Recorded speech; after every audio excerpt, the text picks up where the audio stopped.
Man, I hope I'm not wearing the same shirt I was wearing last time because I don't want to be seen as like a shirt repeater, you know? I get worried about that. I get that.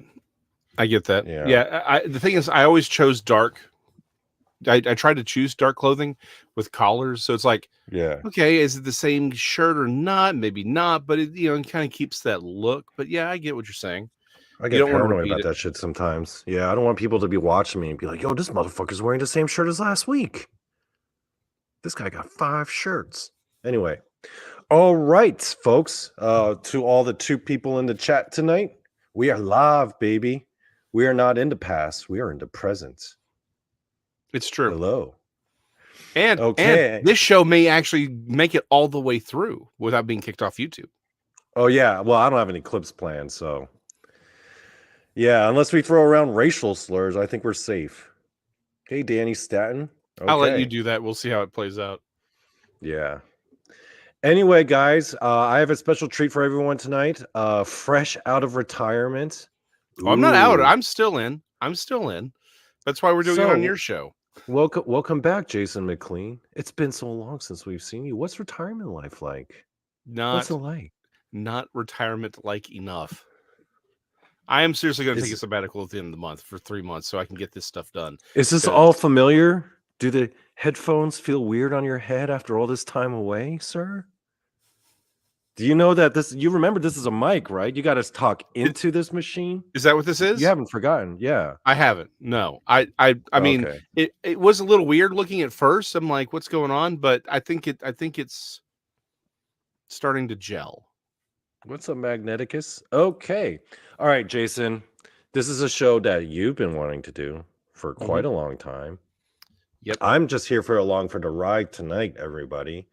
So, hey, Ruth. Howdy. Good to see you. I know. I mean, it's been so long since we've seen him. I mean, he's been all away since retirement. People were like forgetting about him. I was like wondering, like, I forgot what you look like, Jason McLean. I was like, I wonder what he looks like. It's been so long. All right. So anyway, yeah, I'm glad we didn't. I'm glad we didn't end up doing this on Monday. We originally planned to record this because I would have just been swearing the entire time. Oh yeah, yeah. I was cheesed off. So let me start with the point I want to make. Only makes sense if we talk about what prompted my discontent. Right. So there is a game out that just blew up. It's Helldivers 2. Blew up. People love this game. Up. Yeah. Yep. I gotta get this game. I need to get this game. Yeah, people love this game. And it's actually, Donny, you're a gamer. Can you explain the game a little bit, or? So, Helldivers 2 is a sequel to Helldivers. Well, Helldivers 1, very few people knew about it. It was more of a hardcore fringe kind of PC gamer kind of thing. Yeah. Helldivers 2 came out in more of a wide release, where it's basically okay. So everyone's familiar with Fortnite, where they just dump a whole bunch of players in this one big battle arena. It's every man for himself. Helldivers 2 is different because it's all these online players dumped in this arena, but they're all on the same side. And they're essentially these soldiers fighting for democracy and freedom against the alien bug horde. And you got to do objectives, and you got to survive, and you got to kill alien bugs. And then you got to go to the extraction point. But it's instead of a battle arena, it's more of a player versus everyone, where it's basically you and your squad and all the random people online. You go into this map, and it's basically you're fighting off hordes of like giant alien bugs. Very much like a fairly well-known story and book and movie. Yes. And it's not just that the connection he's alluding to Starship Troopers, specifically the movie. It's not happy birthday. It's not just, oh, well, hey, we got a bunch of guys in armor fighting these giant bugs. That's not where the similarity ends with Starship Troopers. Again, very specifically, the movie version of Starship Troopers done by Paul Verhoeven. If you remember the movie, again, this is a 30-year-old movie, so I'm sorry if I'm going to spoil it for you. There is, well, it's not a full, it's almost 30 years old. It's 26 years It old. came out in Whatever. 97. Yeah, so there you go. It's close enough to 30 years, just around. We'll just say 30 years. So in the film, there's a lot of these in-universe advertisements and propaganda. Everyone is designed to look like Nazis. That's what the uniforms were designed after. That's what the propaganda was based on. And Verhoeven was slathering it on really, really hard that this was a fascist universe. So this fascist utopia kind of a thing, right? That's what he was trying to say. And Helldivers has absolutely taken that idea and pushed it to 11. They have their own in-universe propaganda, right? And it's, you fight for Super Earth, guys. It is not subtle. It's Super Earth. And you have a literal skull on everyone's got like their uniform, their armor has a cape on the back that has a skull on it. It's very, very clear. And again, everything is, you're fighting for freedom and democracy. That's literally what they tell you, right? And you're fighting these giant bugs.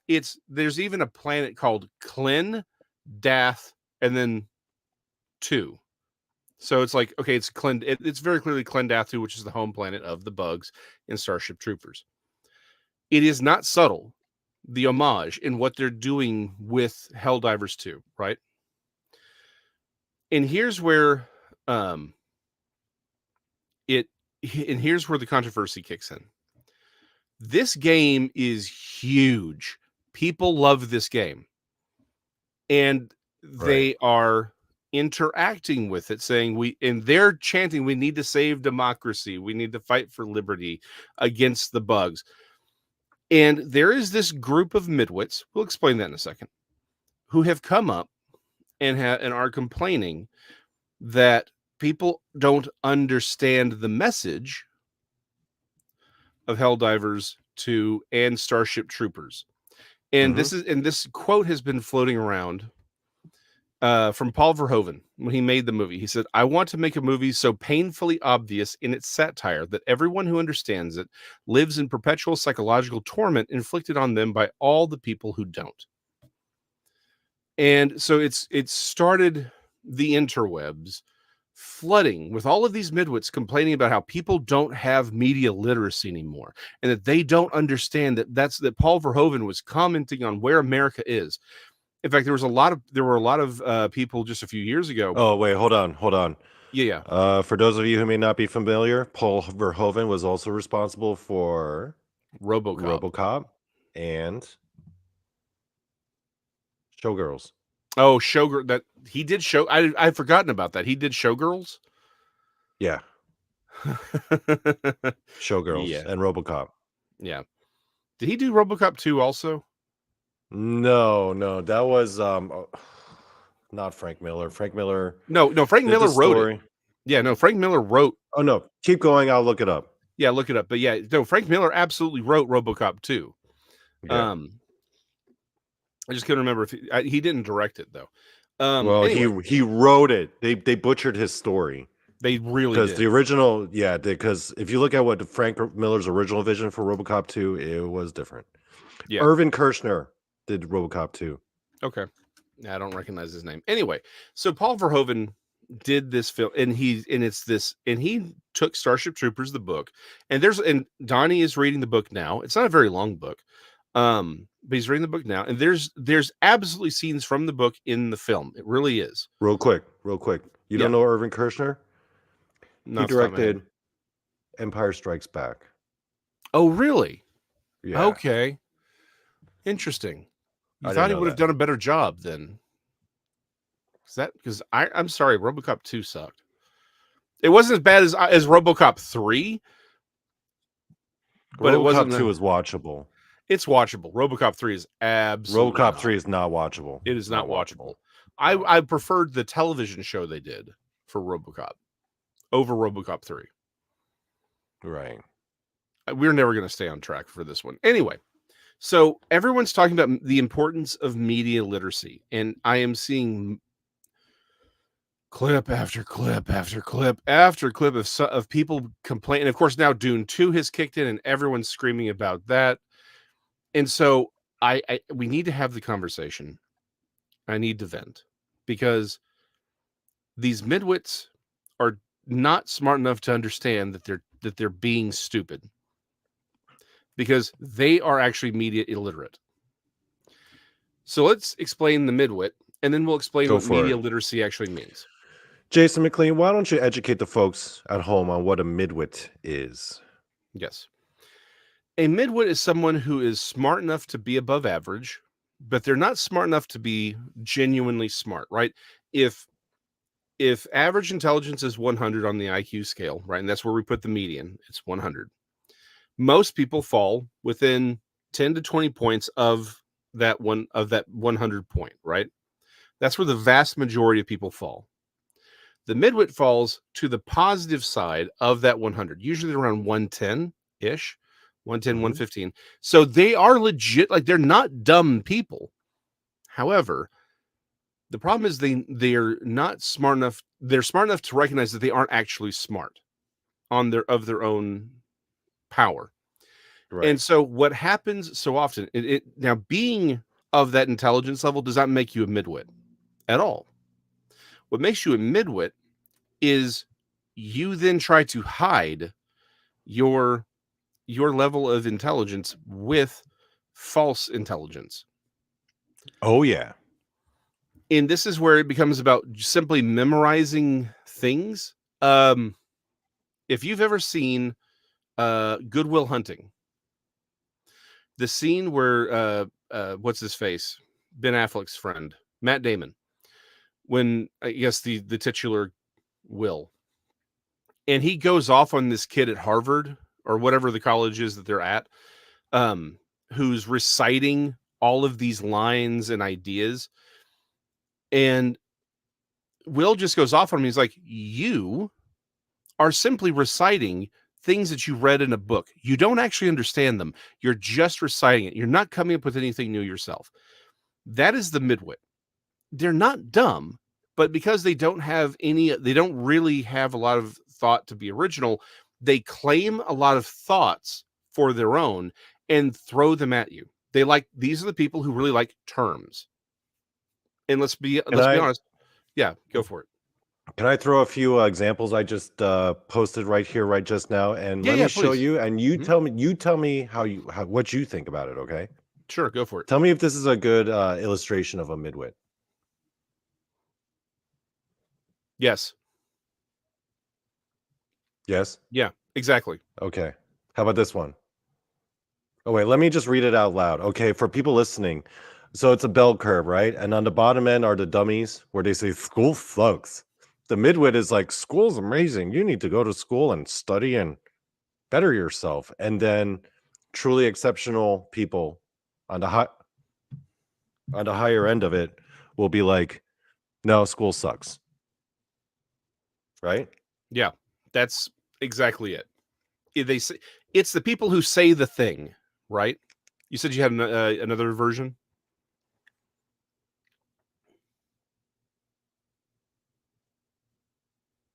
Donny is fixing his headset. We will sit here in amazement as he fixes his headset.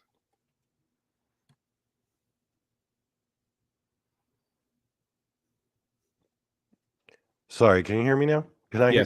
Yes, we can hear you. Okay. Can you hear it? Okay. Okay, just Oh no, my headphones just died. yeah, I figured that's what happened. Yeah. I could have covered for you, but instead I said let's talk about Oh. the fact that you could. Oh no, I'm gonna let that rot for eternity. Okay. So you said you had a couple other examples, maybe? Yeah. Let me show you this one. Dummy. I don't want your mystery juice in my blood. Talking about the mystery unicorn blood. Yes. Yeah, the unicorn, the anti-unicorn serum, right? Yes. Midwit is like, follow the signs and get the unicorn serum. You're literally killing people. And then the people on the higher end will be like, there's insufficient data and no longitudinal studies to back your claims regarding either efficacy nor safety. Well, or safety. Yeah. No, exactly. These are the people who say the thing, right? And they appeal to everything. Is Glenn Dennison has a great point. They're actors who memorize lines, right? Right. They're the people who they have never had an original thought in their life, but they want to walk around like, oh, aren't I important? Right? They're the people who like cite your sources on things that are patently obvious, because it's in everything that they do or say is an appeal to authority. That's the midwit. Again, it's not having that level of intelligence that's the problem. It's you mask it by by putting on this facade of, look at how important I am. These are the same people who these are the assholes who go to the museum and stare at Jackson Pollock like he was some frigging genius. Oh, yes.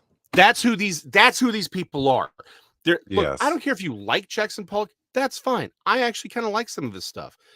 But if you stare at like, man, that's the greatest thing that's ever, it's so brilliant. These are the people who go to these stupid installation artworks where it's a guy slapping some other dude with a fish, and they're like, it's so profound. No, you're idiots. It's not profound. It's just stupid. It's just stupid.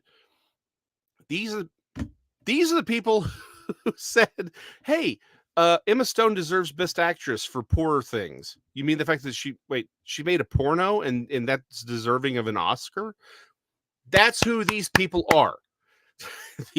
They're the assholes who stare at Jackson Pollock painting, saying, "Oh, look at how wonderful it is and brilliant it is." And it's all it is, right? It's this facade of intelligence. That's the midwit.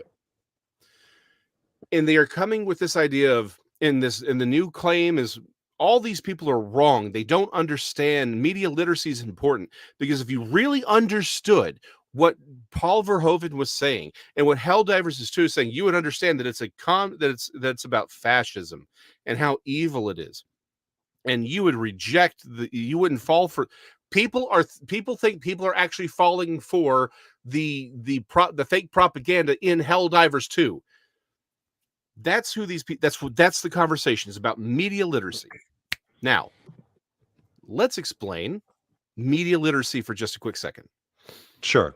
And if you could give us a few other examples just to clarify it a little bit further, because people might not be familiar with Helldivers 2, because not everyone listening is gamers. Okay. Yeah. Good. That's a great point. Great point. So Helldivers 2, again, you're wearing these metal suits, you're playing with the team. It's a cooperative, instead of it being one versus everyone else, it's called PvP, player versus player. It's a cooperative game. So everyone's actually cooperating to win these fights, right? In the game, like I said, they have their own propaganda, and it's very clearly based on Starship Troopers, right? This is It's clear. It's clear. Yeah. You can't argue that it's not. It's they did everything but call it Starship Troopers. That's what they did. Yeah, it's basically Starship Troopers the game. Yeah. And by the way, there is a Starship Troopers the game that just came out at the same time, and it sucks. It sucks. Which is a shame, because I really like the video game they came out with 30 years ago. But I mean, look at that imagery with them posting the flag like it's Iwo Jima. Mm-hmm. My favorite, they make it real obvious. It's stupidly obvious. In my yeah. But okay, so one of my favorites is they have this. I guess you're in a city, right? This commercial is this family, and it's a really diverse family. It's like a white father, black mother, and I think the kid is Asian. I can't remember, but it is super stereotypical. Everyone's in their bright, shiny sci-fi clothes. Yeah. And it's a great day on Super Earth. Then all of a sudden this bug comes out of nowhere and kills the family, and it's blood everywhere. And the husband's, no, and then it fades into him becoming a soldier and a helldiver. And it's fight for democracy, fight for liberty. Actually, why don't you keep talking? Let me find it. Yeah, see if you can find that, because it's hilarious. It is hilarious. But here's the thing. And I think this is an advertisement, so we could get away with doing it. Yeah, if we get kicked off again, I blame you entirely. And whatever. But one of the objectives is that you go on these planets to activate oil derricks and oil reserves so that they can pump oil. That's one of the objectives, is when you go on these planets, is to activate you're clearing out the bugs. You're fighting the bugs to activate oil reserves. So it goes back to pumping oil and things like that. So again, they are very, very, very clear with what this is. This is not hard. Oh, you found it? No, you didn't. Think so. Okay, because it's hilarious. If you can play it, it's the funniest thing. Okay.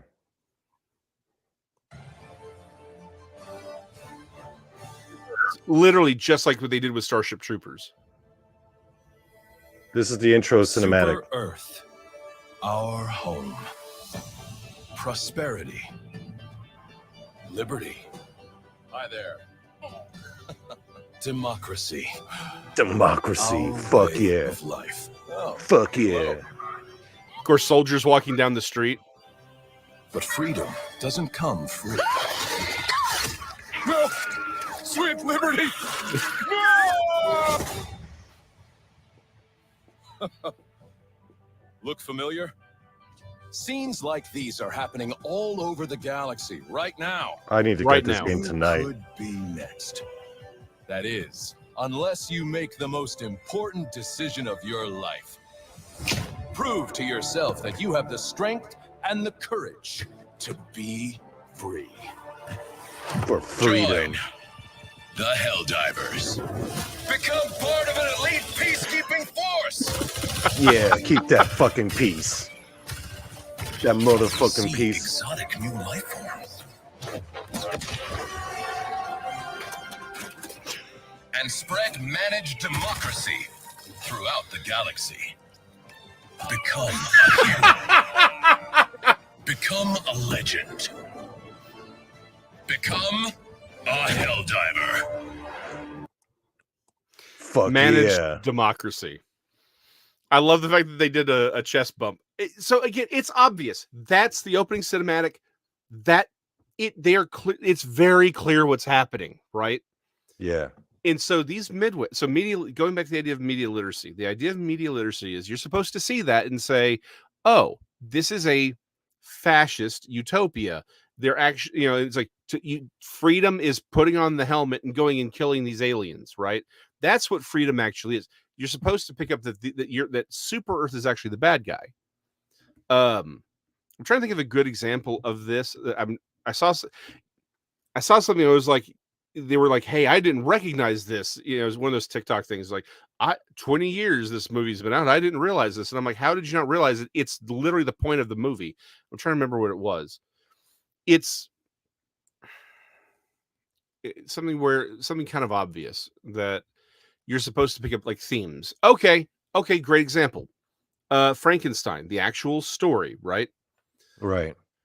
You're supposed to understand that the creature is actually not the monster. Frankenstein is the monster, right? That is literally the point of the book. And there are people who say, no, Frankenstein's monster, and they say, well, because he's the monster, he's the monster. No, you're supposed to pick up that Frankenstein is the monster, right? So, it's saying that's the idea of media literacy. You're supposed to read between the lines. It's saying, okay, what is the author really telling you about this story? Are characters related, and that maybe they don't actively come out and say this, right? But it's clear from the way things are. Oh, okay. If you've ever seen King of the Hill, not Boomhauer, Dale, the guy with the glasses, who's the conspiracy theorist, right? Yeah. He has the hot blonde wife, but their kid is clearly the son of the Indian Redcorn, John Redcorn. Oh yeah. And it's obvious that's what's going on, and yet Dale supposedly doesn't know. The conspiracy theorist hasn't figured out that his wife is shagging up with Redcorn every 30 seconds, and that's Redcorn's kid, right? They never actually say that it's Redcorn's kid, but you understand by watching. You understand it. That's media literacy. You understand what's happening because you've seen it. Yes, propane and propane accessories do rule. And yes, it's Ryan Tremblay. Hey, Ryan. So real quick, another one of those rabbit trails. As a North Texan, I'm here to tell you that King of the Hill is as accurate a depiction of life in the suburbs of Dallas as anything that will ever exist. Hmm. Hank Hill straight up is like, if you want to understand Texas, like really just watch King of the Hill. It's not that far off. Like, it's a satire. Does the show establish Yes. that they're in Texas? Oh yeah, every episode. Oh, they do? Oh yeah. Okay, because I haven't seen too much of that. Yeah. So here's the thing. Let me help you out. Arlen is Garland. Because that's where Mike Judge actually grew up, was in Garland. He's from Texas. I didn't know that. Okay. Yeah. I actually, when I went to college, there was a girl who went to the same high school he did. Obviously not with him, because she was, but there were some teachers that you see in Beavis and Butthead that are clearly on. It's like, so there were teachers in Beavis and Butthead that were based on real people. She knew those. She's like, this is very clearly who he was basing these teachers on. It's the same person, right? He grew up in Garland. Arlen, Texas is you can hop in a truck and drive to Dallas very, very quickly. Garland is a suburb of Dallas. And trust me, if I take you to the right spot, you'll be like, this looks like King of the Hill. Well, probably not anymore because everyone's moving here. But yes, King of the Hill is the most it's as accurate as anything's ever going to get to understand North Texas. It's 100% perfect. So back to media literacy.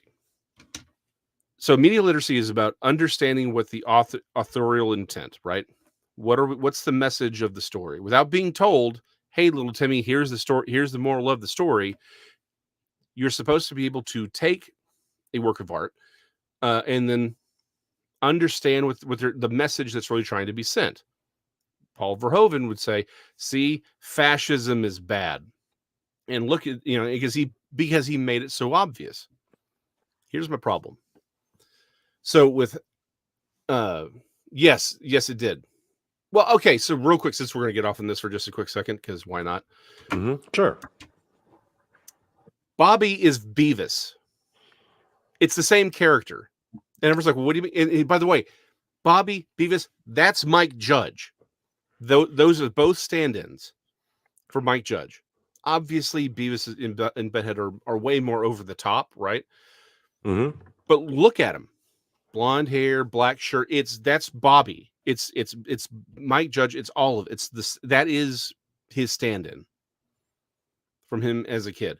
That's what they're saying. So yeah, they all take place in Texas. That's why the same people sort of show up. They have the similar designs. They're trying to. He's very clearly telling you what his family was like. Again, I love King of the Hill. I really do. It's as perfect a representation of North Texas. Again, it's still satirical, right? But as a satire goes, it's like no, that's us. No Texan will reject King of the Hill because, like, no, I've done that.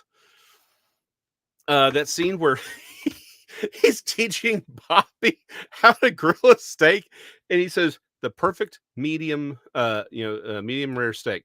And Bobby asks, "But Dad, what if somebody wants their steak well done?" He goes, "We ask them politely yet firmly to leave."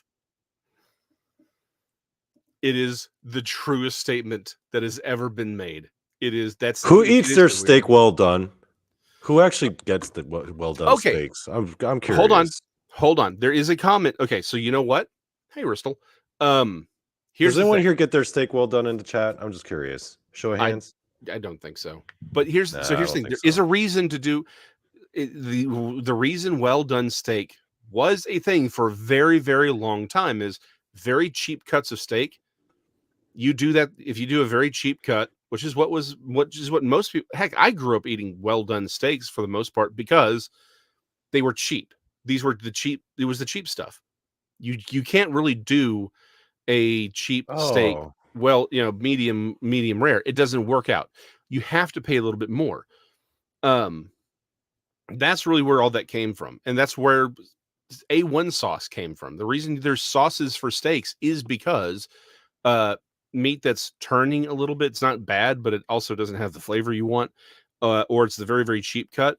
That's why you're doing it. That's why you're Oh, going. I thought you'd take those bits of meat and put them in like stews and shit. Okay, if people want to eat it like that, still, I mean, yeah, I guess well done is the way to go. Yep. No, so yeah, I mean, there is a reason to do that. And that's why. So that's where that came from. And here's the thing: it's usually actually more of a city thing, particularly out east. Yeah. And up north, that's really where a lot of that came from. Again, Texas, we kind of have an advantage in steak. But here's the thing: brisket's a cheap cut. At least it used to be. That's why you have to smoke it for so long, because brisket's a cheap cut. Now everything's expensive. I saw they had lingua at Costco, and I'm like, they got lingua at Costco? Hell yeah. And then I saw how expensive it was, and I'm like, friggin' yuppies found lingua. Pissed me off. Lingua is the best. It's the tongue, if you don't know. It is the best cut on the cow. I mean, yeah, it's okay. I think it's the best. It is the tastiest. No one ever, and the thing is, it was always cheap because no one wanted to eat it. It's like, oh, it's a tongue. No, it's the best part of the cow. And now that's expensive. Friggin' yuppies. Okay, anyway. That's damn yuppies. Mm-hmm. Yeah, okay. Anyway, back to the point of the show. So yeah. Interesting. I didn't know that there was a thing that Muslims would want their steak cooked well done. Oh, I can see maybe it's about trying to make certain there's no blood, which it's not actually blood. But yeah, okay, that makes sense. I could see that. So there you go. There's another reason why someone may want their steak well done. There you go. And yes, Danny gets it. Danny, put that quote right up. Danny gets it. That's why the aliens always take the tongue, because they freaking know that the tongue is the best part. Damn straight, Danny. Okay, back to the original point. So that's the controversy, right? Is that people are enjoying this game, and they're engaging, and they're using the chants, and they're saying all these things. And so these midwits have come out of the... Wait, hold on. Real quick, though. Let me clarify one thing. Yes, please. One of the biggest detractors of the Helldivers actual game is a big portion of the mainstream video game media community, because a lot of them are a bunch of woke tards. Let's just say it. There's a lot of woke motherfuckers who are complaining about not only Helldivers and its content, but also its popularity, and it's kind of taken over the video game community by storm. And a lot of these woke tards are peeved because they feel like it's the general video game players community that's outright rejecting all the woke bullshit in a lot of the video games these days. So a lot of these people are gravitating towards Helldivers, which is basically the video game version of Starship Troopers. Yeah. A lot of these woke liberals are a little pissed off about it. Not to say that I'm a conservative, but these woke tards are, they're butthurt. Because the player community, the players have rejected their woke bullshit. The fact that you said butthurt at the exact same time, I want to come back to those, because I want to finish up this thought. I'm going to come back to those two. I started them for later. Ristel, Glenn, we're going to talk about that at the end. I swear, because I got something for you on that. Anyway, so yeah, that's what's going on. That's what's causing this. And so the claim is that these players don't have media literacy, and how terrible media literacy is in this country, and how everyone's stupid because they're buying into the... So we've explained what the Mid-Wit is, and we've explained media literacy. Now, and it's taken us 34 minutes to get here, but this is the point I wanted to make. The people who do not actually have media literacy are the people complaining about it. The woke tards are, they're fucking stupid. Right. The people who are complaining are fucking stupid. And here's why. Because they're trying to make this claim, because they'll correct you. People will say, yes, there are people who unironically enjoy, unironically is maybe an overstatement. There are people who enjoy the Starship Troopers movie from 1980. They say it's a campy parody, and they'll correct you, and they'll say, no, it's not a parody, it's a satire. No, No, it's not. I know Paul Verhoeven thinks it's a satire. I know he thinks he was making a satire. And I know the Mid-Wits think it's a satire. He didn't. He made a parody of a satire.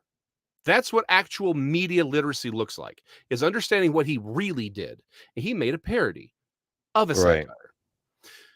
The people who are playing this game, and they're using the chants, there's all the things, they understand they're the bad guy. They understand it. They're playing into the bit, because you know what a video game is? It's not real. Right. It's not real. It's a video game. They understand the point. What they're saying is, hey, you know what? It would be cool to fight off these aliens with my brethren. Hold on. Yeah. Meanwhile, these same woke tards are fucking annoyed, right, at Helldivers 2 because it's not more like this. Yeah. Oh, this absolutely. This is a literal shot from Spider-Man 2. And like I said earlier, ain't nothing wrong with gay people. I've had lots of gay friends. I've had gay roommates. I've hung out with the gay community. Nothing wrong with gay people, right? And there's nothing wrong with gay people in video games. But if it's reduced to nothing more than a check box, right? A box to be checked off on. Yeah. And you're literally just sticking in a video game just for the sake of it, for no other fucking reason or context. And those same motherfuckers are pissed off about Helldivers 2. Yeah. Yeah, you got some retards out there. Yeah. And that's what it is. It's the checkbox. And yes, Ryan, we talked about that. He made, yes, Verhoeven did make RoboCop. And apparently Showgirls. I didn't realize he made Showgirls. So yeah, that's the thing, right? People are playing the game because they are actually, it's a cooperative game, not a 1v, not a PvP game. You're not going against other people. There's camaraderie in this game. You are interacting with other human beings, and you are working together. People enjoy that. And yes, every man wants to be the guy going out in a blaze of glory, defending the bridge from the enemy. That is the fantasy, right? Women, if you don't understand this, let me help you out. Every man you have ever met has wanted and fantasized about bad guys breaking into your office building and him fighting them off, or being the one guy on the bridge with the sword fighting off a horde of Mongols. Every man wants to. This is the fantasy escape. We want to be the guy who's out there kicking ass and taking names, and that's the fantasy escape. And you get to do it in a cooperative manner with other people. That's why they love the game. And yes, they aren't buying into the propaganda of the fake propaganda in the game. They are acting out the game because it's a role-playing game. That's what it is. Right. They know what they're doing. The only people who are confused by this are the morons in the Mid-Wits writing these articles and having this conversation about media literacy.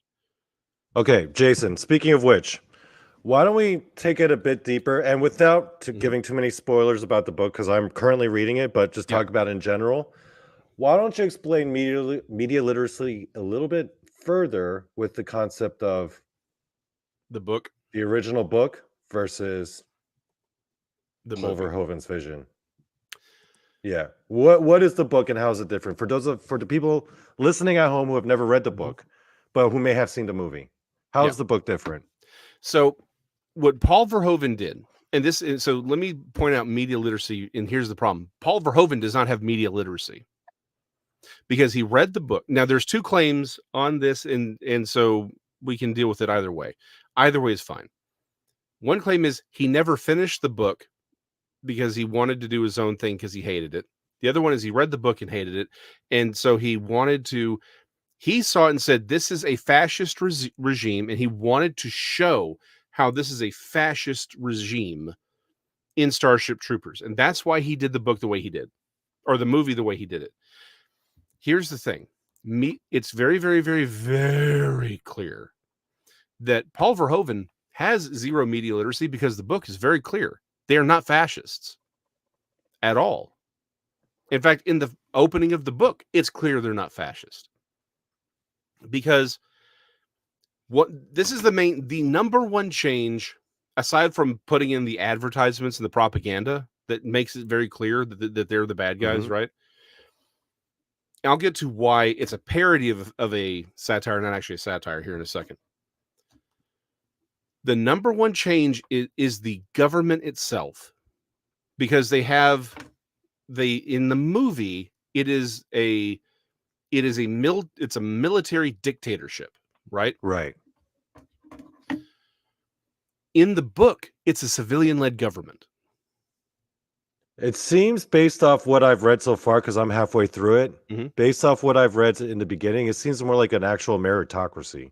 It is. It's an actual meritocracy. And so here's the thing, right? In the book, so Robert A. Heinlein, and again, this is the reason I hate, and by the way, I hate the movie. I know everyone I know loves the movie. I hate the movie because I am a huge Heinlein fan. I love Heinlein. The great lament in my life is that I just forgot his name. He did Blade Runner, the book that would become Blade Runner. It's Do Androids Dream of Electric Sheep? I'll remember that it later. Was anyway. blah blah blah blah. No. Someone Philip K. Dick. Yes, thank you. K. Dick, yeah. Philip K. Dick. Philip K. Dick has all these amazing movies made on his work, but Heinlein can't get a single great movie out of his work. That's the guy. And Heinlein's works are amazing. Everything he wrote was brilliant. Time for the Stars, Half Spacesuit Will Travel is actually okay. Starship Troopers is my favorite. However, Half Spacesuit Will Travel, that is one of those movies I've always wanted to see made because it's really good. Tunnel in the Sky, Revolt 2100. These are brilliant works that this man was doing. And it pisses me off that we can't get a really, really good adaptation of his work. Starship Troopers being the number one issue here. Heinlein was libertarian, and he had served in the Navy. A lot of the book is about him basically talking essentially about like what the military is actually like. Yeah. From his first person perspective.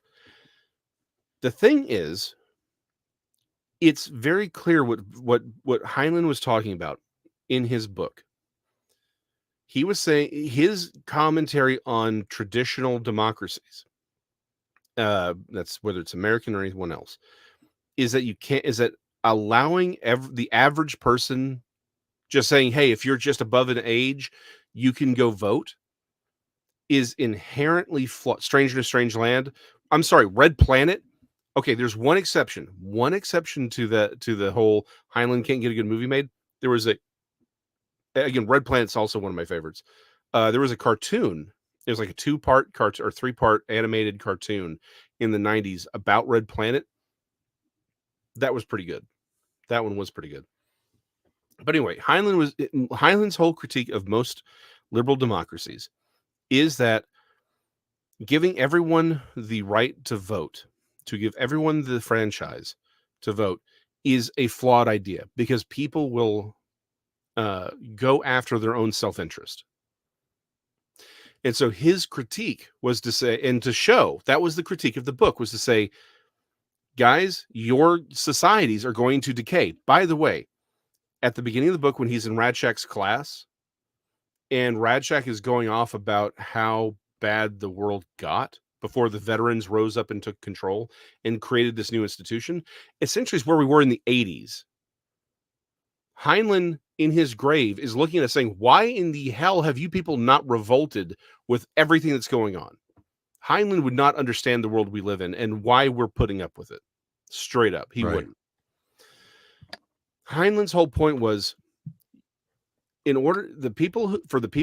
for any true democracy to work, the people who vote have to have shown that they have the capacity for selfless consideration, that they will consider the society around them and those around them above their own interests. And so for him, that's military service. And that was the entire point. Johnny Rico, by the way, did anyone notice that Johnny Rico in the movie is the whitest? It's Casper Van Dien. He's the whitest. He is the whitest motherfucker there is. Well, no, he's not the whitest motherfucker there is. But he's close. He's darn close.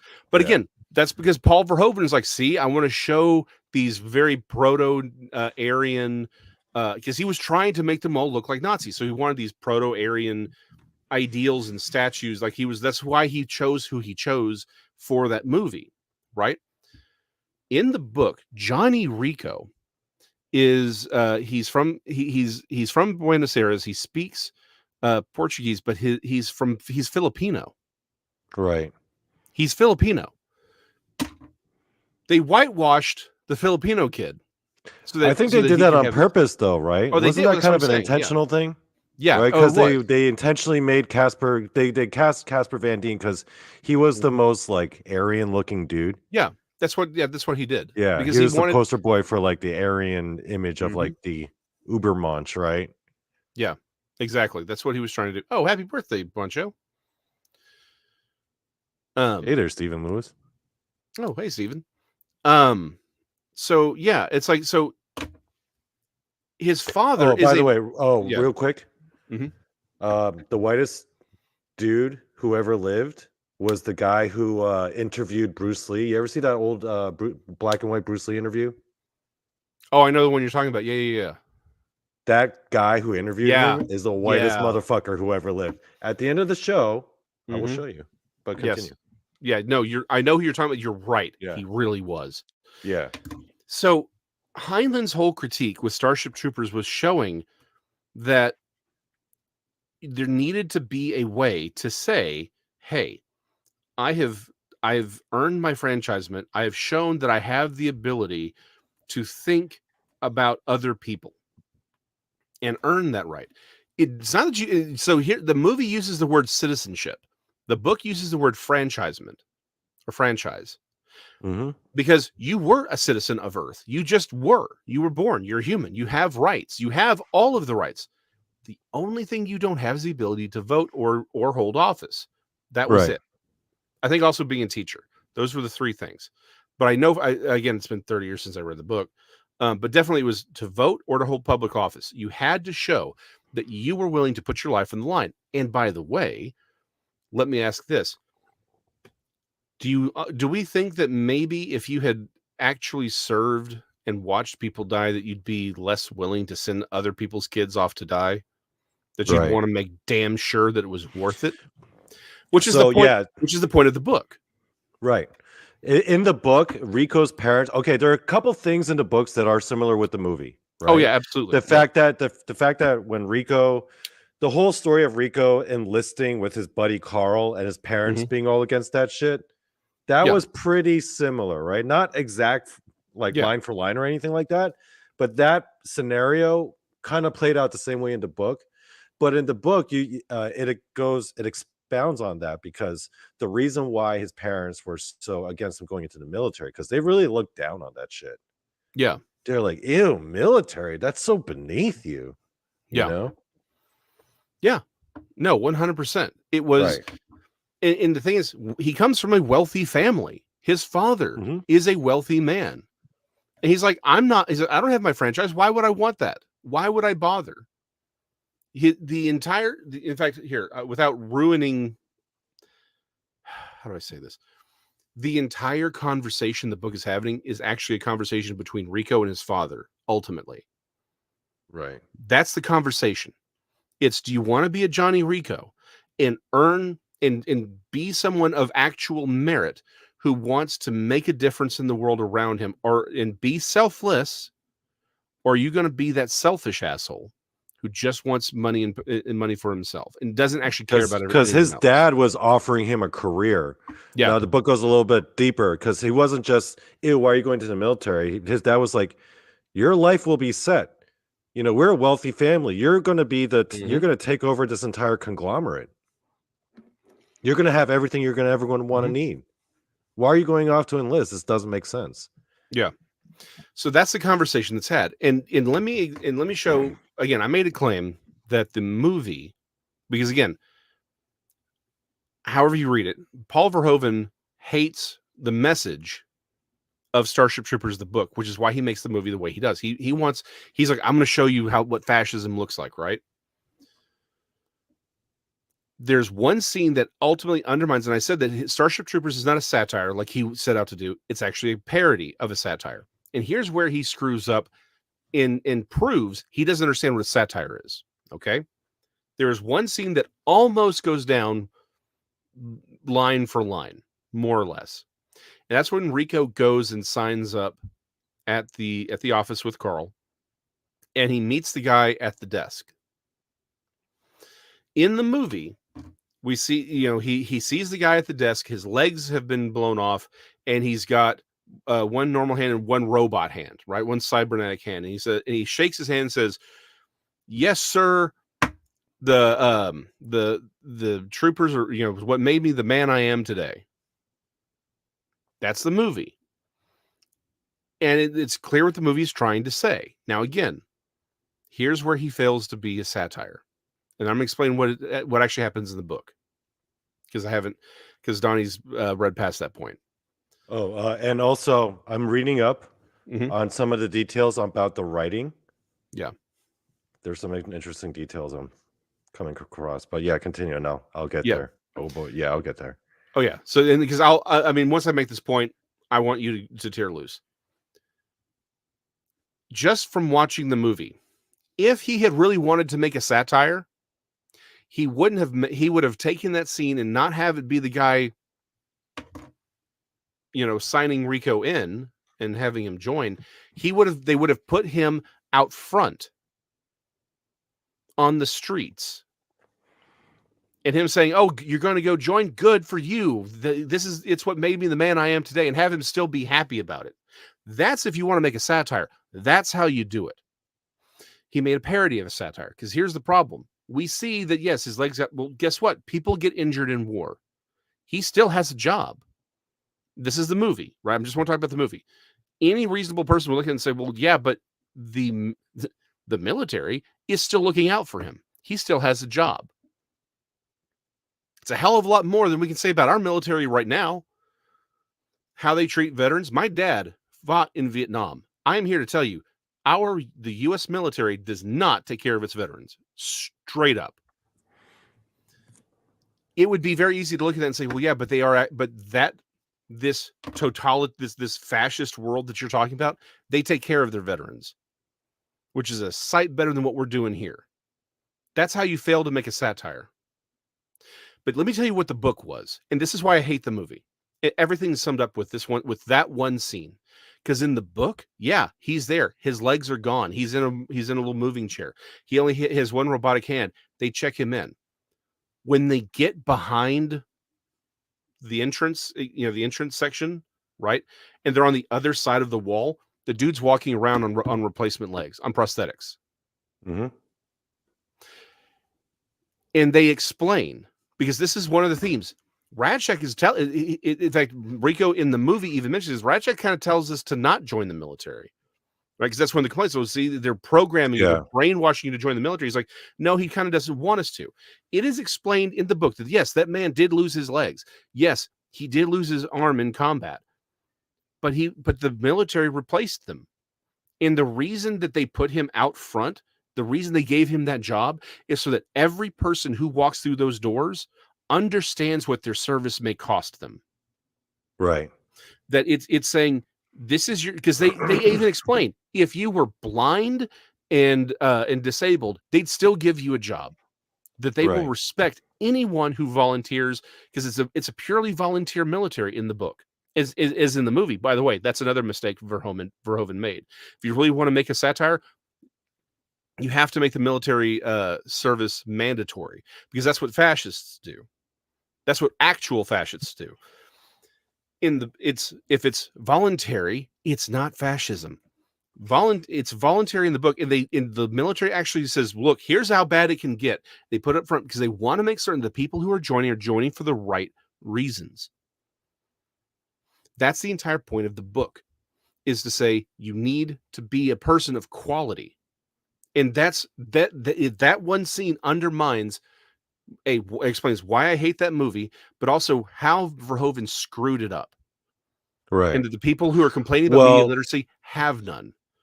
Well, I told you that I'm like halfway through the book already, right? Yeah. I started reading it last night. Dude, halfway through the movie, they only mentioned the arachnids once in passing. They haven't even mentioned them yet. Yeah, except for the opening. In the movie, they were like the whole movie, practically. Yeah, okay. because with the exception of that opening scene where they're fighting in the mech suits, which, by the way, we will talk about the lack of the mech suits because that's a big problem for me. I actually looked into the decision making and a bit of the backstory as to why the movie wound up the way it did. It wasn't so much Paul Verhoeven who turned it into what it was. It was the screenwriter, Edward Neumeier, who was also the screenwriter for RoboCop. Yeah. And, they worked together. According to the explanation as to why he did it that way, he was originally trying to do an adaptation of the novel, originally like a faithful adaptation, but showing like this idealized meritocracy. But he was like, but then according to him in interviews, he's like, I found this world too boring, so I wanted to make a fucked up version of it. Yeah, and Verhoeven like was a twisted 100%. version of it. Yeah, and that's what Verhoeven said too. Yeah. Well, here's the thing.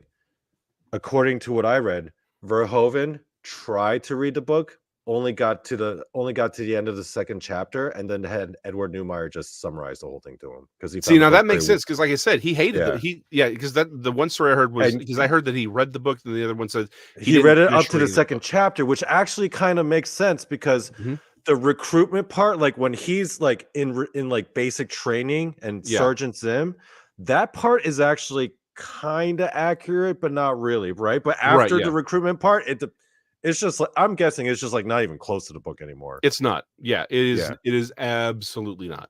Yeah, but in the beginning, it sort of was, right? Yeah, it was. Sort of was. Yeah, yeah. But like, again, so Paul Verhoeven's a friggin' socialist, and that's the problem. Socialists call everything that's not socialism fascism. Well, Edward Neumeier is a socialist, really. Well, Paul Verhoeven just listened to what he was saying. Yeah, well, they both were. Because Neumeier was the one who came up with like the fact that he had to have this one guy summarize it to him, so all he knows is Neumeier's interpretation. Yeah, that's the other. Well, so again, Verhoeven has said that he wanted to make this blatantly anti-fascist film, right? That's what he. So they're both in it. Like it's on both of them. Yeah, and they should both be. Oh, Verhoeven's dead already. Well, I hope he's getting poked by something for that. Oh, you're so mean. So mean, Jason. No, what he did to this brilliant book is mean. And I'm sorry, if you can't read Starship Troopers, I don't want to hear one word about media literacy out of your ass. That's what I'm saying. But don't they get any? Don't they score any brownie points for RoboCop 1? None. No. Starship Troopers removes. It is what they did to Starship Troopers removes any credit that he gets for RoboCop 1. Really? Yes, I love RoboCop 1. I think it's brilliant. However, it's no longer, but unfortunately, his entire again, Showgirls also makes it negative. But what he did to Starship Troopers takes it because if you can't read that book, I don't want to hear one word out of you. If you can't, that's a short book, dude. It's not Stranger to Strange Land or Job or Friday or The Moon is a Harsh Mistress. Those are longer books. Okay, I get I really understand not finishing The Moon is a Harsh Mistress. I really, really do. Right. But Starship Troopers is one of his easiest reads, and it is good. It's good so far. I'm enjoying it. That's why I'm trying to stay away from too many spoilers. Yeah, I won't because again, that one scene for me, it sums up why he failed to make a satire, and he did make a parody. So the thing is, when people are like, oh, they love this movie because they think it's about a bunch of fun, cute, hot people blowing up bugs, and that's why they enjoy it. They don't have media literacy. No. They actually do have media literacy. And here's why. Because the movie isn't worth being engaged with at the level that Paul Verhoeven wanted. Because if you do, you realize he failed to make a satire. He did make a parody. And again, this goes back to the whole mid-wit scale, right? On one end, it's like, here's the dumb end. It doesn't mean that you're dumb. Honestly, it just means that's how it's engaged with, right? It's both sides, both extremes, the high, the high IQ and the low IQ come to the same conclusion because, and it's the midwits who are like, no, I understand what Paul Verhoeven was saying.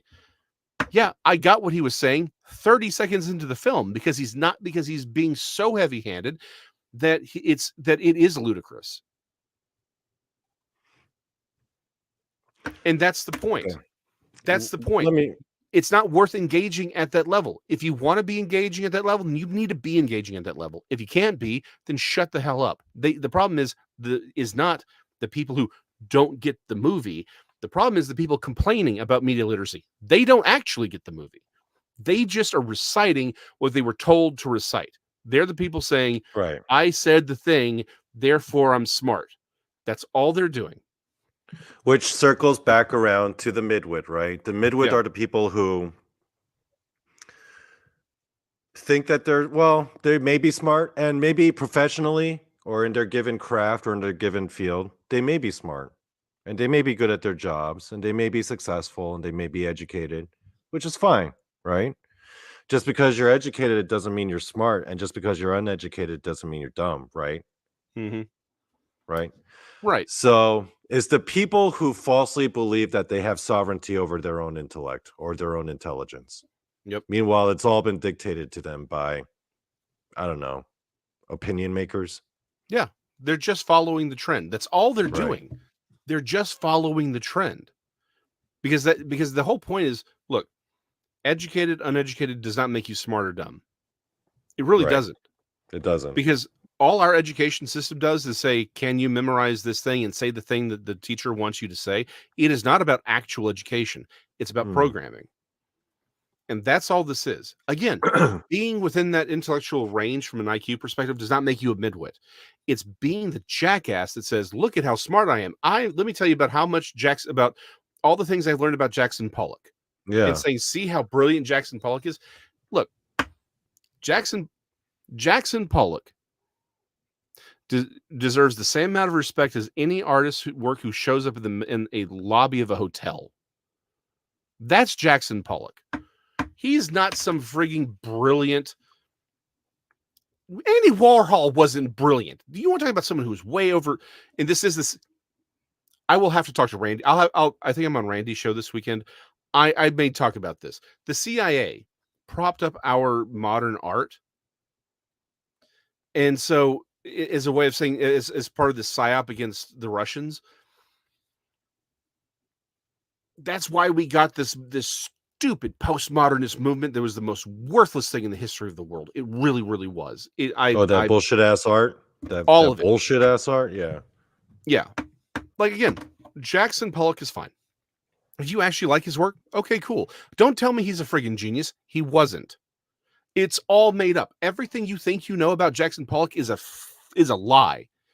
He wasn't some bohemian guy who just got drunk and was just splattering paint. He was a classically trained artist. He designed everything. He knew we found the studies he would do for every painting. He experimented. He would cut out things and he knew what he was doing. It was not what his mythos is. That his mythos is all propaganda. It's to sell it to stupid people with too much money. That's what Jackson Pollock was. God, and it's in these midwits that people say, look how brilliant he was, and he was this book. It's like, no, you're just repeating what you read in an art book or in some galleries. Let me give you an example that hits more to home. No, let me give you an example that hits more to home. Okay, go for it. People who act like that they're experts in Marvel and comic books, meanwhile they haven't read a comic book in their fucking life. Thank you. Every damn one of them. Every damn one of them. Okay, well then let's flip the script a bit here, okay, Jason? Yep. As a Christian and as a defender of the Christian perspective, what is some midwit ass bullshit that you've heard that people use to come after Christianity? Some midwit ass bullshit. I will do you one bet. Okay. No, hold on. Yes. The number one thing, because this pissing me off. Then I'll give you some midwittery from the Christian perspective as well. Okay. I'm going to be fair on this. Okay. Every time I hear someone say, well, but it's been translated so many times, we don't even know if it's the same, if it's what's really written down. Because everyone's like, see, I'm smart because I know it's been translated a lot, and that means we can't trust the text. Oh, did you translate that shit? That is the biggest. That's what I always say. Yeah. Yeah.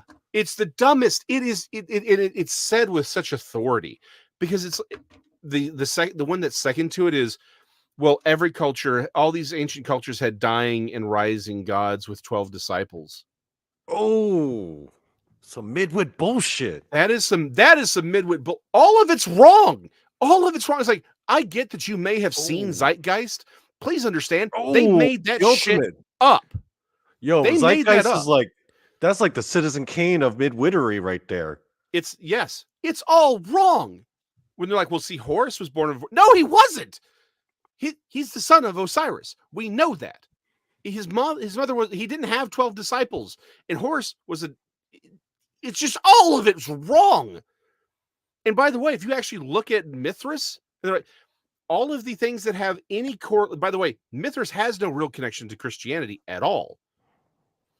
But what's worse is the things where you're like, okay, well, these points do kind of look like the story of Jesus. They all come after Christianity is created. It comes centuries after Christianity is even popularized. It is when I hear those two phrases, I want to just start pimp slapping people because it is the dumbest shit. They're like, well, it's been translated. We have all of that's actually one of the benefits. It wasn't like we're working off of stuff that was translated into this language and then translated into this one and then translated into this language. That's not what happened. That's not what happened. Yeah, we have things from other languages, but we have the stuff in the original languages as well. We go back to the original languages. When you're reading an English translation, it's not like they translated it directly from the Latin version, which was translated from the Greek version, which was translated. No, that's not how that works. We use those other translations to see, okay, particularly the older ones, to say, okay, well, are we getting what's being said in this original text? Are we translating it correctly? Any good translator uses two different languages to say, okay, if this is the original text and this is what some other contemporary, but a different language, this is how they translated it. That just helps you aid in. It isn't translated and translated and translated and translated that we're working from this translation over here. We're working from the original friggin' texts. Right. It is the dumbest midwit crap ever. Now, I said I'd be fair. So if someone says, well, it's been translated so many times, just pimp slap them because they're too stupid to carry the rest of the conversation. Or if they say all these other cultures had dying and rising gods, again, pimp slap them because they're too stupid to have the conversation. So let me give you some truly midwit crap from the Christian side. Okay. Biblically accurate angels, and it's an eye within these spinning wheels and 6 wings. That is not what's described. That comes exclusively from I just read the name. It's not Enoch. It's Elijah. It's from Elijah's eyewitnessing of the throne of God. But that's not what's described at all. Just read it. Just read the text. The first chapter is the entire thing is him describing this vision. That's not what a biblically accurate angel looks like. Every biblically accurate angel is depicted as a man, just a dude. That's what he looks like. You want to talk about the four creatures around the throne from Revelation, which are clearly the same seraphim, cherubim. It's the same word. It's the same thing. Just Isaiah was using a seraphim because he was using a serpentine visualization throughout his whole book. It's this. Here's the thing: seraphim and cherubim, whichever word you want to use, they're not angels. They're not angels. Angel is a classification of a purpose. They're not angels. Angels are always described as looking like people.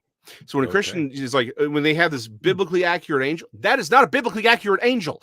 It is the dumbest thing.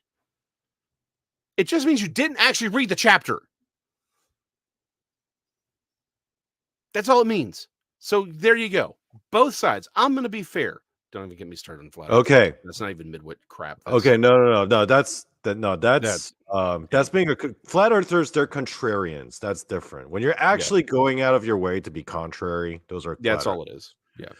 Okay. Let's tear up this rabbit hole, Jason McLean. Are you ready to go down this rabbit hole?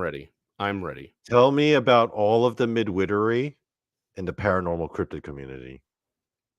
Or give me some examples of paranormal cryptid midwittery. Go for it. That would be an entire episode. Without going into any specifics or names or whatever, just overall trends or prevalent ideas in the paranormal cryptid community. We're not singling anyone out. Don't worry, guys. Right. We're not making fun of anyone here in the chat. You guys are safe. I would say, okay, here, this is this. Look, again, this is why I have the whole folklore is not phenomena thing. Like that's going to be my conversation at Alabama. Go to the Alabama Bigfoot conference, all of y'all. Regarding is treating folklore as actual history and fact, and not as folklore. Folklore is what it is. It's the lore of the people. It isn't history per se, in the way that you mean history. It isn't fact in the way that you mean fact. It is a culture's interpretation of a phenomena that also carries moralistic tones, worldview. It is not a history of, well, this is what it really is, right? This is what we're actually dealing with. That's not what folklore is. And if you treat it that way, you are going out. You're missing the point of folklore.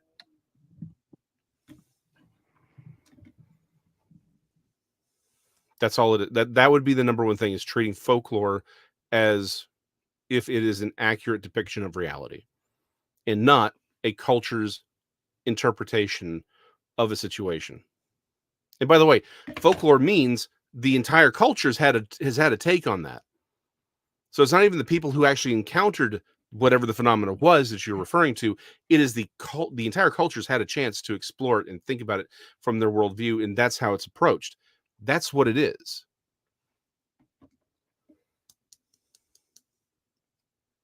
Of course, gnomes are real. Look at Randy.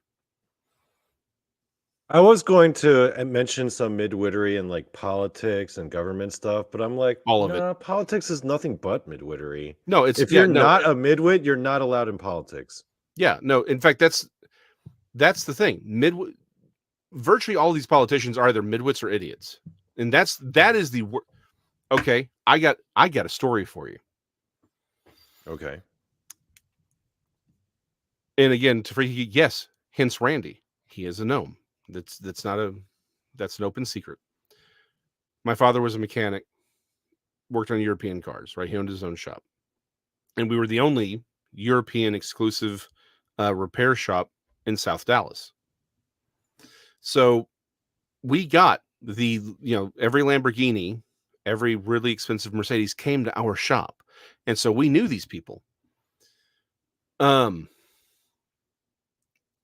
And there was a guy who was a friend of my dad, and he was talking about how he spent 6 weeks with Al Gore when Bill Clinton was originally running for president. So I'm like 14, 15 when he's telling us this story. This guy ended up, because I forget what his job was, but he was there with Al Gore for 6 weeks. And he said, that man, he goes, I stopped looking at politics the way I used to after spending 6 weeks with Al Gore, the vice president of the United States, because that man does not understand what reality is. He doesn't carry money. He didn't really even understand how money worked. He says, I didn't just see what he was, I was with him and his crew for 6 full weeks. He said, this man does not understand what reality actually looks like. He said, this man doesn't understand anything. He was flabbergasted to see just how dumb he really was. And it's not that he couldn't say the right thing. Again, he memorized. He was just so out of touch with like regular shit. He was out of touch. Any like this, again, this was not a poor man that we were talking to. This was a rich man. He's like, no, this man doesn't understand reality. It's like he doesn't, he couldn't understand it. He's a politics bot. Yeah, that's exactly what he is. Because we often forget, he's a son of a politician. By the way, his father opposed the 65 Civil Rights Act, like every good Democrat did. Except for LBJ, but he did it because he has his own quote about that. Y'all can look. But I'm sure they love cigars, though, Jason McLean. Oh, they Sure love do. their cigar. They do love their cigars, Yeah, particularly. I'm sure they love their cigars back then. And I'm sure they liked their cigars in the 80s and 90s. Mm-hmm. I'm sure they like their cigars now. Oh, they do. They very much do. And Yeah. they really like those really new humidors. Yeah. So anyway, there you go. Oh, so how about this? Okay, one last example. Mm-hmm. Is this an accurate portrayal of a midwit? What do you think? 100 to 120 IQ, atheist, only had 2 or 3. No, because this one's a bit unfair. Because you could be a religious midwit.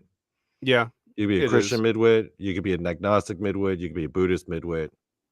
Right. Yeah, so, I think but a lot of atheists, to be fair, are midwits. Yeah, I think this is a specific breed of midwit. It is Yeah. true. This is a very. So here's the thing. This is the midwit that you were talking about this is the midwit who's writing those video game articles and Marvel articles. Yeah. That's who this midwit is. But it is not the midwit. This is just a very specific breed of midwit. So my definition of a midwit, especially when it pertains to the paranormal cryptid community, is pretty straightforward. It's very straightforward. Anyone who tries to demonstrate how intelligent they are. Yes. Bam, you're immediately, in my eyes, you're a midwit sandwich. Yeah. Because if you're beyond midwit, you wouldn't feel the need to fucking try to demonstrate how smart you were.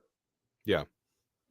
And that's, like I said, it's not even about the IQ, although yes, you have that lower IQ. It's about the attempt to pretend that you are smarter than you are by simply reciting the approved statements, right? You're going to say the approved thing. That's for me. It's you're never going to go out on your own. You're never going to say, and here's where I think you can get really intelligent midwits. They don't have the courage to actually think for themselves, so they won't. Even though they could. They have the ability to do it. They just don't. Or they're so intelligent in a certain way that they're successful at it, that they think that level of success defines their overall intellectual ability. Therefore, their opinions are going to be valid in whatever field that they engage in. And okay, and by the way, that is a very well put comment, and I think this is the biggest problem that we have, is that we say, well, this man is smart in this thing. In fact, let's use Neil deGrasse Tyson, right? Steve Edmund. Yeah, Neil deGrasse Tyson is a great example. I am sure he's a great physicist, right? I'm not a physicist. I will never pretend to be a physicist. I don't understand that level of physics. I don't. I never will. I don't pretend to. Sure, maybe he's a great physicist. Okay. I would never contend that. But that doesn't mean he knows jack diddly crap about anything else in the world. And what he did during the unicorn event tells me that he's a midwit. Because he only said what the approved thing was. Right. True intelligence is looking and saying, hey, hold up. We have differing opinions about what's going on, how this is working. Maybe we should hear from these people as well. He joins. Nope. It's whatever the thing. And it's like, well, hold on. But the thing that you're talking about there's history about this stuff being about some of these medications that were called horse-based that have a history of working for this. The U.S. military even talked about this 15 years ago. No. It's not the approved thing. Yeah. That's it. So again, yeah, he is. That's a great example because I'm certain that he's brilliant when it comes to physics. I'll give it to him. But the problem is that brilliance does not apply everywhere else. Do you know where else you find a lot of midwits, Jason McLean? Yep. You find a lot of midwits amongst doctors and lawyers. Oh, yes. Do you have any doctor and lawyer friends, but you try to engage them in a topic outside of that, but then they act like that they know more than anyone else because they just so happen to be a doctor or a lawyer? Mm-hmm. Even though that's got nothing to do with what we were talking about right now. Yep. It's got nothing to do with it. Yeah. Right? Absolutely. Just shut the fuck up and sit in your corner, Doogie Howser. We're talking about some other shit here. Yeah. You know what I mean? Yeah, they don't want to understand. They only want to know what the approved thing is. That's it. There you go. The definition of mid-wit is less about the IQ, although the reason the mid-wit comes up is because it's usually that IQ level that goes for the mid-wittery. Right. Because That's the higher end mid-wit. That's the successful bulk. mid-wit. Yeah, that's the bulk of it. But you've also got the unsuccessful mid-wits who are like on the lower end, or who are people who are essentially like losers and unmotivated and irresponsible, but they're just smart enough to smart enough to be to look down on other people who are totally dumb. Yeah. Again, a company guy, a drone. That's the best way to look at it. Yeah, I agree. I did say I would come back to this point. Okay, so let me sum up. Starship Troopers, the book, is a brilliant work of art and should be beloved by all people in red because Heinlein was 100% correct. Secondly, and by the way, Donny, when you're done reading, we got to talk about offline, because when you get to the end of the book, we got to talk. Okay. Starship Troopers, the movie, is a parody of a satire, and if you love the movie, that's fine, because you get it for what it is. It is not worth engaging intellectually. The people who want to engage in it intellectually are midwits because they're not smart enough to understand that it's a piece of shit. The people who love it because it's a piece of shit, they understand that movie perfectly. The people playing Helldivers are playing it ironic. They're playing it because it's fun and because that's the level of intellect that needs to be engaged in. If you think it's anything other than that, you're an idiot. They're having fun. They're buying into the bit. That's all they're doing because they're smarter than you are. So shut your mid-wit pie holes on TikTok and your articles and go find a real damn job. Now, earlier we had discussed about tongue, lingua, being the best part of the cow. And we had pointed out that the aliens clearly know that it's the best part of the cow because they always take the tongue. That is true. Then Ristel and Glenn point out that the rectum, aka the butthole, is also taken as well, right? With these, it's not just the tongue, it's also the rectum. Why would they take the rectum if they know that the tongue is the best part of the cow? Well, gentlemen, allow me to answer that for you, because I have the answer. They also like hot dogs. There you go. Wait, how how can you make hot dogs? Yeah, but how can you make hot dogs without the butt? You need the butthole to make the hot dog. We all know this. Lips and buttholes, man. That's how you make the hot dog. Really? Did you not see The Great Outdoors?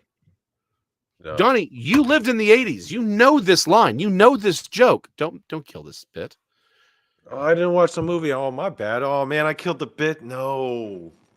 You killed I'm the creator of the bits. I'm not the killer of the bits, guys. You killed the bit. I give life. I don't take it. Not this time. I give it. Okay, so before we leave the folks tonight, this has nothing to do with the topic of the show or what we've been talking about.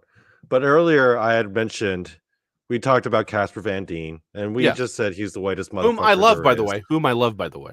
I do too. I like me some Casper Van Dien. That guy was great in Sleepy Hollow. Yep. Right. He was in some other cool shit, but that aside. But yeah, that aside. The actual whitest motherfucker. Now, all you white people watching, don't be offended. I'm not out against you. In fact, if you watch this, I'm pretty sure the majority of you will nod in agreement and say, yep, that is the whitest motherfucker there is. I think white people can agree as well. So let's leave the folks with a positive message. Yes. The whitest motherfucker ever. Hold on. Is that he is paying me to show him in combative form the art of expressing the human body, which is acting in a sense, isn't it? This is the whitest motherfucker. Yes, it would be useful too for an actor to have. I mean, it might sound too philosophical, but great interviewer though. This guy's a legit. He was a good interview. Like, respect where respect's due. I have. Right? So what I'm saying, actually, you see, I mean, it's a combination of both. I mean, here it is the natural instinct, and here is control. You are to combine the two in harmony, not If you have Man, one it's like to the watching extreme, Jason you will be McLean and very Donny Cho into like unscientific. the 60s If you have almost. another Yeah. to the I extreme, would rock. you I would have become rocked all mutton of a chops like sudden that in the a 60s. mechanical man, no longer a human being. Yo, you know what we should do as a it is joke? We should successful recreate this combination of interview. both. So therefore, it is not only. I mean, Okay. We should therefore, literally it's not recreate it line pure for line. naturally Line for or line? I'll pretend to be Okay. Bruce Lee, and you unnaturalness. pretend to be like the whitest The dude, ideal Pierre is Burton guy. unnatural Okay. naturalness or natural unnatural Anyway, human being. But when you're talking about fight, you know what? I'm not gonna lie. Bruce Lee was a bit of a midwit himself. I'm not gonna lie. Oh yeah. No, let's. Yeah. Okay. He was a legend. He was a god He's a amongst men legend. in other ways, but he's also a bit of a midwit himself. Yeah. We can't lie about Yeah, that. he was. Yeah, he was. We can. He Yeah, was. he kind of was. Deepak Chopra, another very famous midwit. I think he may not even be a midwit, but I'll give it to him. You know what? I'll be polite. He's a midwit. Do you think Giorgio Tsoukalos counts as a midwit? Oh, I think he's a flat out scam artist. That's Oh, that's a different thing. Yeah, that's a different bit. thing. That might be a bit of a different thing. Trying to think, who else would be a good example of a midwit? Again, every Anyway. politician you've ever seen. Yeah, I think we're you good. have to be a Ever. midwit to get involved. Yeah. Yeah, if you're a Well, to be non-midwit, you successful. get chased out. Yeah. Okay. Everyone who wasn't who wasn't Epsteined. Like, by the way, okay, straight up, the Boeing whistleblower. There isn't a human being on the planet that looks at that and says, "Yeah, that's legit." That he committed suicide. No one does. Anyone who says, "Yeah, he absolutely committed suicide," that's your midwit, because they're only going to say the approved thing. Yeah. Anyway, I don't know. Is there anything else? Nah, I'm good. I think we went long enough, right? Oh man, we're almost at an hour 30. Okay. Hold on. Danny's Fine. right. I am jealous of his gorgeous hair. But what I'm Georgios' really upset about, hair? yeah, his hair is amazing. But I'm only really jealous of it because he reminds me, because he's going to go full Centauri from Babylon 5, and I will never be able to do that, and that's why I'm jealous of him. But that's the only way I'm jealous of him. And anyone who's a Babylon 5 fan knows what I mean, and that's good enough for me. Take us out of here, Donnie. Yeah, there's midwits everywhere. There's midwits in Hollywood. There's midwits all around you, probably at work. There's midwits in our lives. Hell, there might even be midwits in our families, Jason McLean. Yes. What's worse? How do we fully know we're not midwits ourselves? Dun dun dun. So, for those of you at home, if you if anyone close to you, like a family member or a friend, is a midwit, or if you yourself may be a midwit, please call someone, ask for support, and know that there's a friend out there for you. There is hope. There's always hope for the midwit. You can always find a lending ear. Chances are that other lending ear is gonna be another midwit. But the moral of my point is, as a non-midwit, don't fucking talk to me. That's it. And how do I know I'm not a midwit? I'll tell you how I know I'm not a midwit. Because I'm actually trying to go out of my way to make people think I'm dumber than I really am. It's true. And that, folks, is a sign of a true Zen master. It is. All right. Just push Jason, any last thoughts? Okay. Okay, fine. Here, Please. I'll do last Okay. thoughts. Last thoughts. All right. There's hope for the midwit. There's hope for Donnie. There's hope for you. Good night, everyone.